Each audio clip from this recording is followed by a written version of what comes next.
another day in the fish room. I feel like I get less and less days in the fish room as at the filming of this video, I'm only 2 weeks away from the store opening, so it's a ton of work.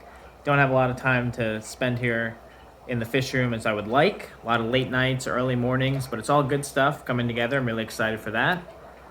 This episode is mostly focusing on angelfish, so I'm going to be moving all my angelfish, the pairs I have and the ones I want to pair off, into this top row here. You can see I already have some slate going there.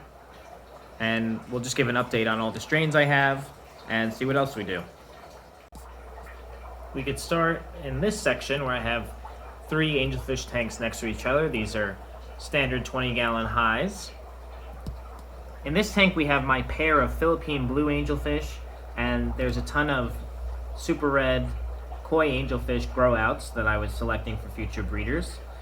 Now, they're cramped in this tank together because I had the pair of Philippine blues together by themselves with the slate, and then I had a tank of about 7 of these large super reds, and 2 of them started showing breeding behavior and fighting all the other ones, so I didn't have any space at the time, and I had to put them somewhere, so I put everyone here temporarily. They're not the happiest, but they're doing okay. I'm going to put the Philippine blue pair back in their own tank and hopefully start getting some more eggs. And here we have some angelfish that I bred. It's mostly the Philippine blues. So interestingly, you can see all the ones that are white here. These came from this pair here. About 25% of them came all white.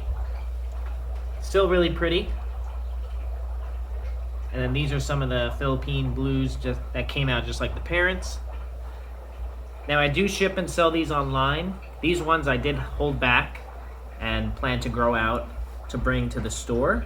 So next week I'll probably get them in the tanks in the store and have them available there.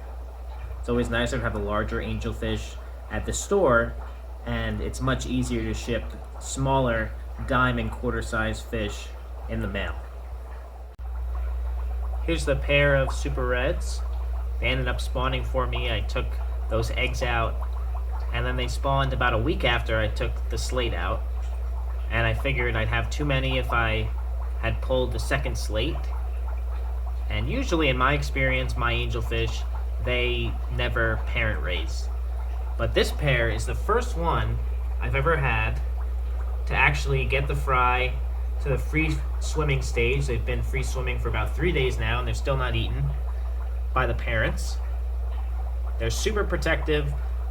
I think it's just an incredible behavior to watch.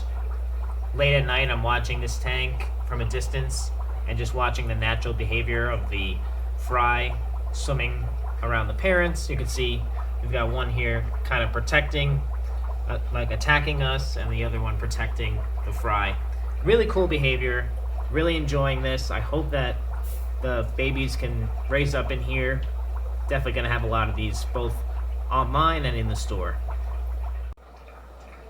In this 75-gallon, I have a bunch of different strains that are all growing out so that I could eventually get pairs of them. We've got true platinum angelfish in the middle here. These are not from the Philippine blue lines. These are from a platinum pearl scale line. We have the Peruvian ultums, first generation from Wilds. And we also have the black Paraibas in here. And we do have 2 or 3 Philippine blue angelfish that I had pulled from other spawns to hopefully breed those in the future. We got also a blue ghost right there. That was a random one included in an order that I got from Angel Mania. So I'm going to start moving some of these guys that I think I see breeding behavior into one of those 20-gallon tanks. Like these Peruvian ultums here. Definitely are large enough now to spawn. I personally don't know how to sex angelfish, even adults, until I actually see them breeding. So it's going to be really kind of a guessing game and observing behavior of who I think is paired off or interested in pairing off. and see if they do that once we move them. These guys have been in their quarantine tank way too long. I've been waiting for that new rack to be set up, the tanks to be cycled. But these are the blue marble pearl scale wide fin angelfish. They grew up to be very pretty. You can see the pearl scale pattern. These guys definitely need a larger tank. All these tanks are on an automatic water change system, changing water at least 20% every other day, so I'm able to get away with setups like this. But these guys will go into a 20.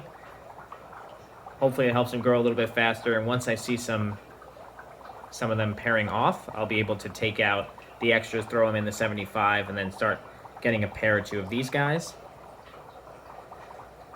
And as we move over, this is that spawn of the super red angelfish that I had pulled. I do have a video on how I breed the angelfish. It's kind of one of my earliest videos, and it's kind of a learning from my mistakes, trial and error kind of thing, if you're interested in that, how I breed them. We got a good number of them in this spawn. So the top tanks have been cycling for a couple weeks now. I put some Fritz beneficial bacteria in, the one that you don't have to refrigerate. I don't know if these guys have kept their cycle. I meant to add fish much sooner, and I feel like they might have lost the cycle just because the bacteria had no food for it to survive. With no fish in it, no food, no waste. So they might have lost their cycle because it's been too long. You can see this tank here is having a bacterial bloom. And something I'm gonna try, and something I've been trying at the store, is this Fritz Turbo Start. And I'm going to do a whole video on this. I actually got some information direct from the chemist who developed this from Fritz. So I'm going to be sharing a video on that in more detail. But this one is the refrigerated version, and with this one, it's actually designed to be able to have it be added and then add fish right away. Because there's so much bacteria in this that it has enough to add fish, and it just pretty much coats every surface with beneficial bacteria. Again, I'll be doing a more detailed video, and people can yell at me in the comments that I don't know what I'm talking about at another time. But for right now, we're gonna put it in as an extra precaution and get all the angelfish moved. We've got some of the angelfish moved over. The blue marble ones don't seem to be phased at all, which is great. The pair of Philippine blues, the female looks good, but the male is kind of just chilling in the back. And I don't expect them to acclimate right away at all. The fact that they're like this now is a really good sign. The Peruvian Ultims are a strain that I didn't think I would enjoy this much. As small fish, they didn't seem too impressive, but these guys grow to a nice size, and they're kind of washed out right now, but if you can see, they actually have some pattern on the side there. And what I did with these guys was, I'm unable to sex the angelfish. I'm pretty sure, if I had a guess, that one would be a male, maybe this one's a male, maybe even that one, but this smaller one might be a female. I could be completely wrong, but I'm hoping in this setup, with just a few of them together, I'll get a repeat of what happened with the Super Reds, where eventually 2 of them will start pairing off and start being aggressive towards the others. And I can observe that behavior, separate the ones out that aren't paired off, and we'll get some spawning in here. And you'll notice some of these tanks have heaters in them. I do heat the fish room. I keep it between 76 and 78 degrees in here, which is usually enough to heat any of the fish here, all the tanks up. Keeps them between 76, 78. The higher tanks will sometimes get hotter than that. In the winter, I have more trouble keeping the room as warm as I'd like. When I'm trying to spawn angelfish, I like to put them at 80 degrees at least to kind of get them more in a breeding behavior type of setting. I just found that I got more breeding behavior as I kept them warmer. And fluctuating in temperatures, dropping down to 74, then jumping back up, I think I'd rather have them a more consistent temperature. These guys will probably stay at consistently at 78 just because that's a preset heater. I have to order some more heaters. The plan I put in here with them was some water sprite that ended up growing floating in the 75 gallon that they were in. Figured I'd give them some cover. Throwing these fish into a bare bottom tank with nothing in it, I think would be really stressful, so I think they enjoy having the cover overhead. The pair of Philippine Blues are used to that already. The tank that they were in for a long time was a bare bottom and similar setup just like this. And I just moved over. This is actually Willow High Grow that was growing floating in the tank with them. So I just moved the exact plant that was with them over to kind of help with that transition. That was another day in the fish room, focusing mostly on the angelfish. I think in future plans, as soon as the pair of super red kois are done raising the fry, I'm going to move them into this middle tank. And I'm going to move the platinums or the black paraibas into this tank on the end.